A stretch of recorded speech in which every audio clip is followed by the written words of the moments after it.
We have our air conditioner on, our window air conditioner. Great, so that helps. It's not so bad in the back because when we open all the back windows to our room in the back, Yeah. We get all the breeze coming up from the lake and coming through the garden. Great. So it's not too bad. Well, that's good.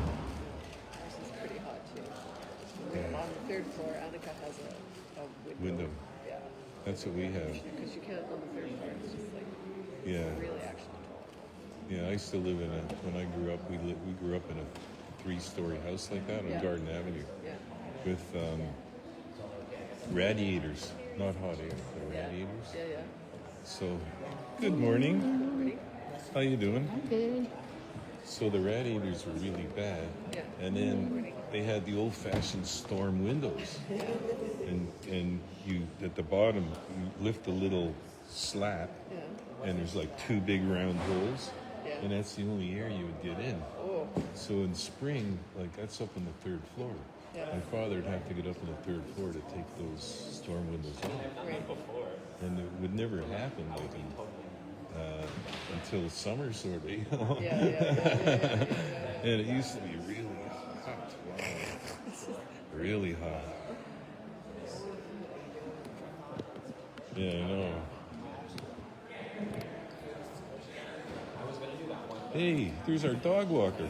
Yeah. How you doing, Sid? I'm all right. Yeah. We're starting though. We're late today. Well, Yes, we are. hands away. We can do what we want. She's back today. Is she coming back today? Yeah, but I don't know if she'll be at church.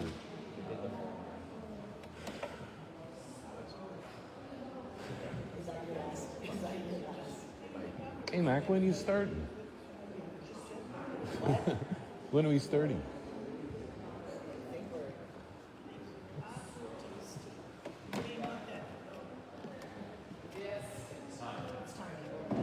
It's because Sid is looking at me. I'm looking at you. Sid's looking at me. Okay.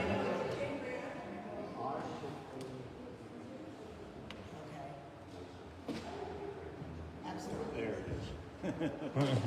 Hi, John.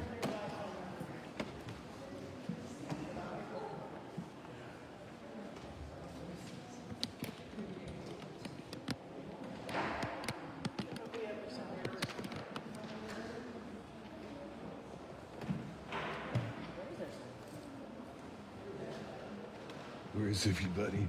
Good morning, everyone. Where's Linda? We're just waiting for everybody to get in place. That'll be another half an hour.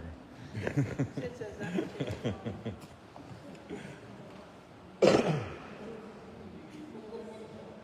We're a well-oiled machine this morning. Good morning. There we go. Good morning and welcome to Sunday, August 4th, 2024. I have to look at that. So that's what happens when you're retired. You don't know what day it is. So Anne is coming back. So I'm here today. Welcome. Doesn't matter where you are, what you believe, and where you are in your journey. You're welcome here. If anyone is new, please say hi to someone because we are a pretty good bunch of people. Joan is not here, so I don't think there's coffee. There's water in the back. If anybody would like a cup of water, it is going to be hot, so please don't, feel free to get up and get a glass of water if you need to. I do have a joke in honor of Anne, because not only is Anne coming back next week, but it's also Anne's birthday. So mine is along the lines of, you see the awe in nature. As you know, Tim and I really like nature. So you go out in the backyard and you look at the beauty of nature that's around you. And in the last fall, I looked at a tree as it lost its leaves, and I was looking at the beauty of just this tree without its leaves. And in the corner, in the notch of the branch, I saw a red shotgun shell. It took my eye, so I looked at it and I thought, oh, isn't that interesting? A cartridge in a bare tree. Pretty good, eh? That one's for Anne. Happy birthday, Anne. Okay, so we have gathering songs that I'm asking if Nancy would give me a hand with these. So the first one is, which one are we doing first? I Am the Dream, number 106 in your hymn books. So maybe we can ask Anthony to play it through once. The words are great and the tune is simple, but why don't you play it through once and then people can hear it, and I'll just sing it through once and then we'll sing it. I am the dream and you the dreamer. I am the song and you are the rhyme. You are the tune sung in every silence. You are the now in the endless stream of time. Oh no, let's go. Don't advance. We'll sing it all together again on the first verse. Okay.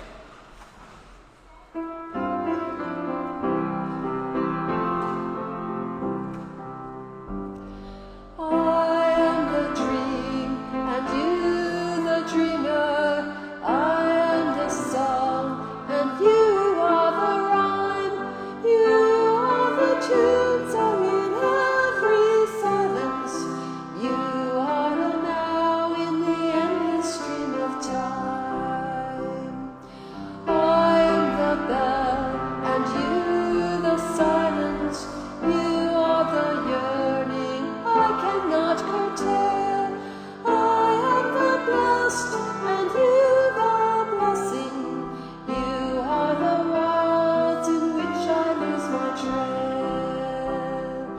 You are the word and I the echo. You are the leader and I am the led. You are the joy and I the laughter. You are the rock on which I lay my head. And this one we all know. I've got peace like a river.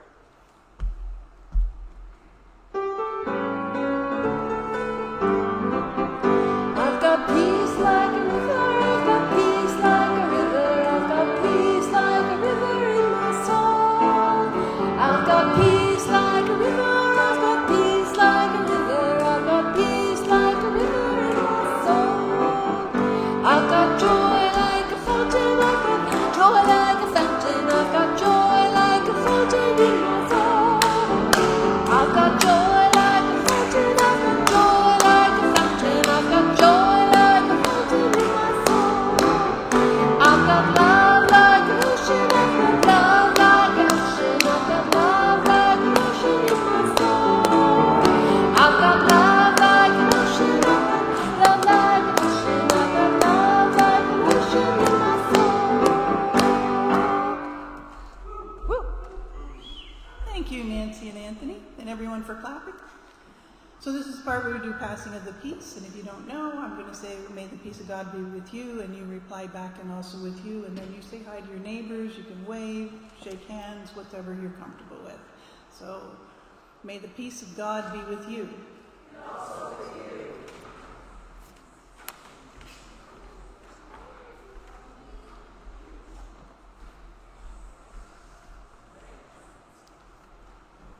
We're off schedule. Where's the queen? We're a little discombobulated today. So apparently we're doing announcements today. Today is the last day of Sit and Sing for the month of August. The RUC Jam is also on hiatus for the month of August. So it'll start up again in September, and we'll see you all in September for the Sit and Sing and for the RUC Jam. Next Sunday, August 11th, Reverend Ann is back. And so you'll all be happy she'll be here instead of us. And looking ahead, mark your calendars, Saturday, September 28th, 5 p.m., unveiling of Philip Cote's church pew totem carving at RUC. So I just want to say we also do all our announcements for what's going on around RUC by email. We send it out, so Mac does a great job of it. So if you haven't already signed up to have the email sent to you, please do. Just email the office or call the office if you like. And Anthony is going to play for us.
Okay, so today we're reading Psalm 65, 2 to 13 from the Message. It is a Bible in contemporary language. We all arrive at your doorstep sooner or later, loaded with guilt. Are sins too much for us? But you get rid of them once and for all. Blessed are the chosen. Blessed the guests at your home in your place. We expect our fill of good things in your house, your heavenly manse. All your salvation wonders are on display in your trophy room. Earth tamer, ocean pourer, mountain maker, hill dresser, muzzler of the sea storm and wave crash, of mobs in noisy riot. Far and wide they'll come to a stop. They'll stare in wonder, in awe. Dawn and dusk takes turn calling, come and worship. Oh, visit the earth, ask her to join the dance. Deck her out in spring flowers. Fill the God River with living waters. Paint the wheat fields golden. Creation was made for this. Drench the plowed fields, soak the dirt clods with rainfall as harrow and rake bring her to blossom and fruit. Snow crown the peaks with splendor, scatter rose petals down your paths. All through the wild meadows, rose petals. Set the hills to dancing, dress the canyon walls with live sheep, a drape of flax across the valleys. Let them shout and shout and shout. Oh, oh, let them sing.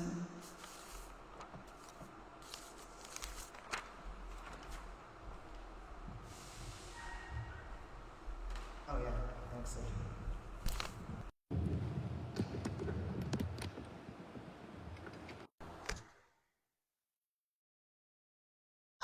Okay. When I was thinking about what I wanted to talk about today, I really wanted to come to you all because I read an interesting book. And I'm always interested when a book, it provides the science for the things that we already know to be true. And this book is called Awe, like A-W-E, and is written by Dr. Keltner, who's a scientist out of Berkeley in the States. And it was basically, they had talked to tens of thousands of people from different countries and asked them what brought them awe. And awe is this feeling of being in the presence of something bigger than ourselves that questions or brings into question or transcends our current understanding of the world. When we feel it, our mouths are agape, our mouths will be open, we have goosebumps, sometimes we'll have a tear in our eye. And it's interesting that science is catching up to spirituality and religion and the practices that we do. Because for so long, science was very separate from the realm of the spirit. And now somehow we're finding scientific justifications for why we do the things we do, why we come to church together, why we sing together, why we pray together, why Anthony plays beautiful music, why the Psalms were even written. The Psalms are from the Bible, the Old Testament, the Hebrew Bible, rather, and they are poetry, and they are music, and they are meant to be sung, and they are meant to be beautiful and awe-inspiring. And why is awe important? Where do you find it? Why is it important to pay attention to it? For me, nature has been a major source of awe. And this week, now I find the time that I'm really struggling in a week is the times where I am refusing to accept reality as it is currently presented to me. So I am in pain, but I don't want to be in pain. And rather than accepting it and moving through it, I spend a lot of energy fighting it. And I call that issue a God issue because I am mistaking myself for God, i.e., I want my will to happen, and I'm doing things to try and make it happen, and it's not happening, and I'm upset. And I don't want life to be as it is in this moment. And when I'm fighting that, it's just so much harder. It adds, like, in Buddhism, they call it the second arrow. It's like, not only am I having a difficult moment in my life, but I'm adding to it by punishing myself for having a difficult moment in my life. And it's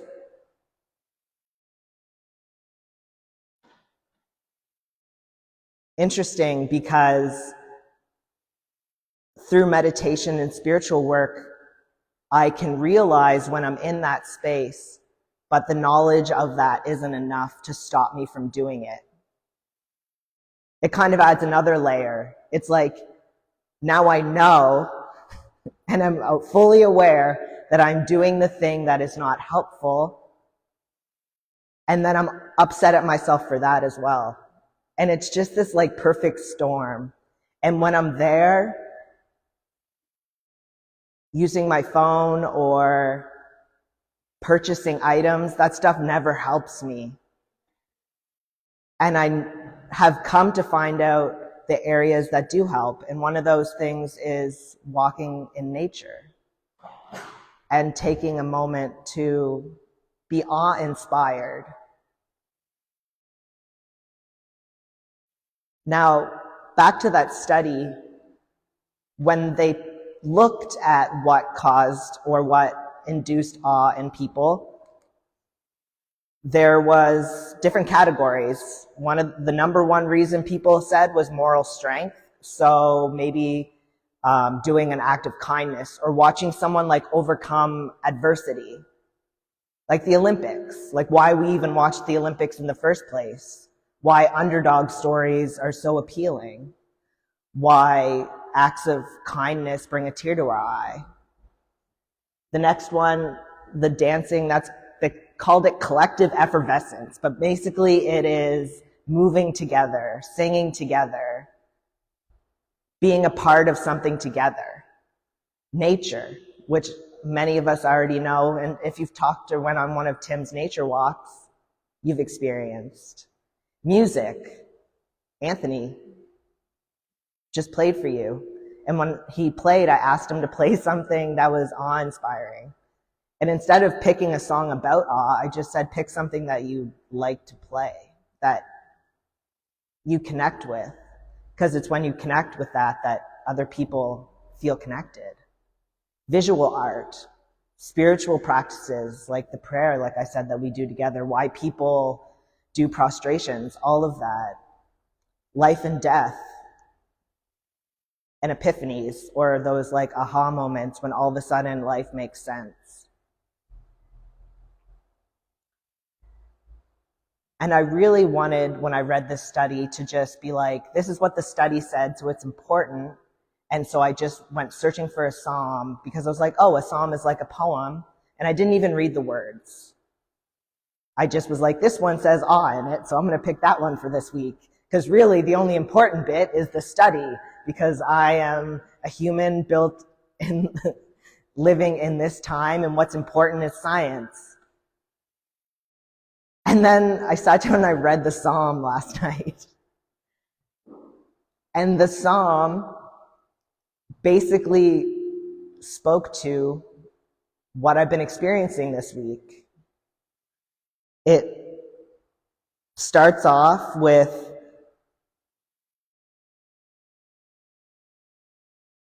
an imperfect human coming to God with guilt, and they call it sin, but really it just means like you're just mucked something up. Like you aren't doing the thing. It's like me not accepting my reality, just like missing the mark on it. And then all of a sudden the psalmist switches and starts to talk about all this beautiful acts of God and where they see God all around them. And that's what I did this week. I went out to look for those places where God reminded me that I am not in charge of everything, that my will can't be forced, and that the universe is going to play out as it's going to play out. And sometimes I can take the next right step, but how that turns out, I don't have complete control over that. And what I think the psalmist is speaking to is that very notion, like that the power of seeing the vastness of the universe played out in front of us and being reminded that we are not God, or yeah. And when I said one of the signs of awe is to have your mouth agape, which comes from the Greek word agape, which is love, unconditional love specifically. Like they would describe it for like the love of God, the love that God has for all of us, that there's no conditions on it.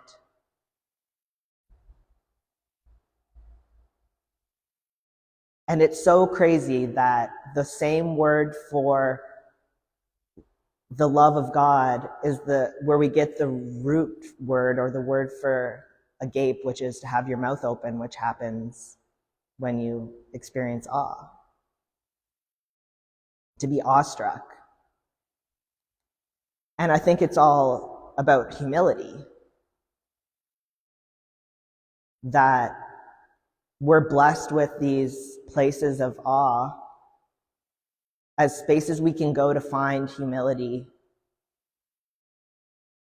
to possibly surrender to the fact that my life is exactly how it is today and I don't have any control over that necessarily. But there are a few things I have control over. I have control over what I do that day. So even though my thoughts are telling me that, they always, when I'm always in those spaces, it's always, you're going to die alone in a box under the bridge. I don't know why, but it's just always like something very dramatic and extreme.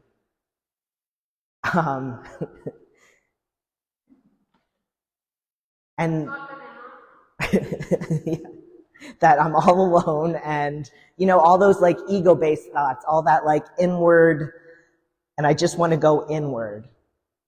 I just want to isolate, and I just want to go in. But I know when I go out in nature, that's the thing that hits me and reminds me to look outward, that I'm not the most important thing. And that there's something for me that I find so powerful in that, and what I think this study is speaking to. Because they found when people experienced awe, they had lower rates of depression and anxiety, and it was the thing that turned us outward towards community and helped us cultivate community instead of going inward to that ego, to that selfishness, but not in a self-care way, just in a or maybe aloneness or disconnection, like I'm alone. The awe pointed us outward. So it's why we come here on Sundays. And maybe it's because you get something from what I say, even though I don't bank on it. That's why we have all the other things. Maybe it'll be Anthony's music that like strikes it for you and helps remind you or feel connected to the divine. Maybe it's Mona greeting you at the door and just having someone be kind to you on a day that you don't feel like you deserve it. Or maybe it's singing together or just feeling like you're a part of a group. But whatever it is, there's a reason why we gather here. And if it's not this, then what is it for you? What is it for you that reminds you that there's something bigger out there? Because I think it's really important for us as humans to find that. For on those days when our ego voice might be telling us really, really loudly that we're not enough, or that the struggle is too much, or that we know exactly what's going to happen.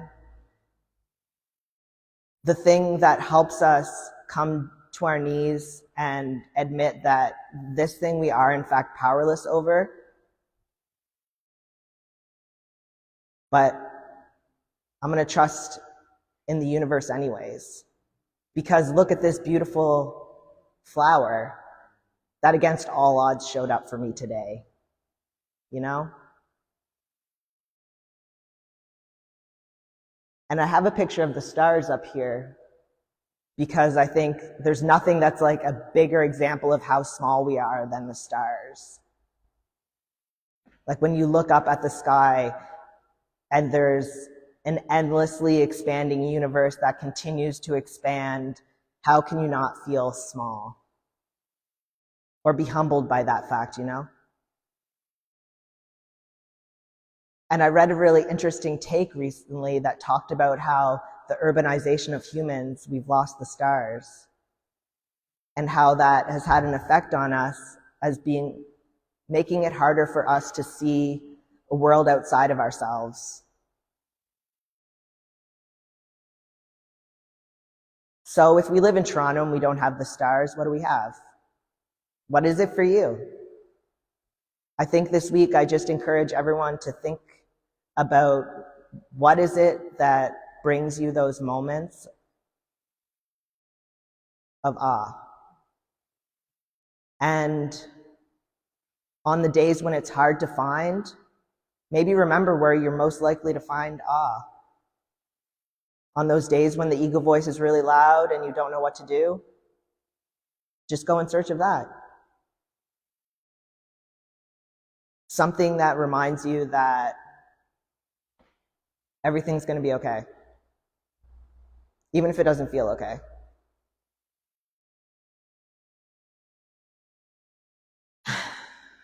Thank God that it's not all up to me. Thank you, guys.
Anthony.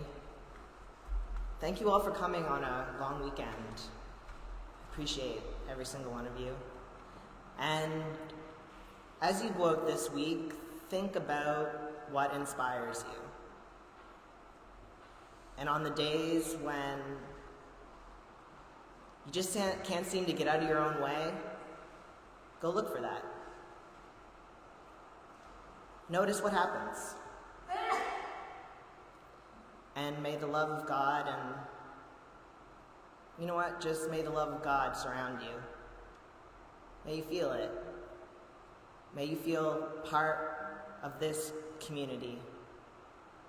Here at Roncesvalles and outside of here. And so go out with a daring and a tender faith. And know that you are loved. Amen.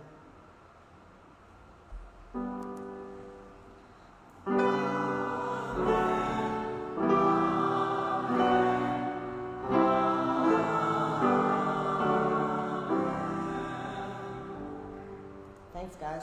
Have a good week. Reverend Ann's back next week.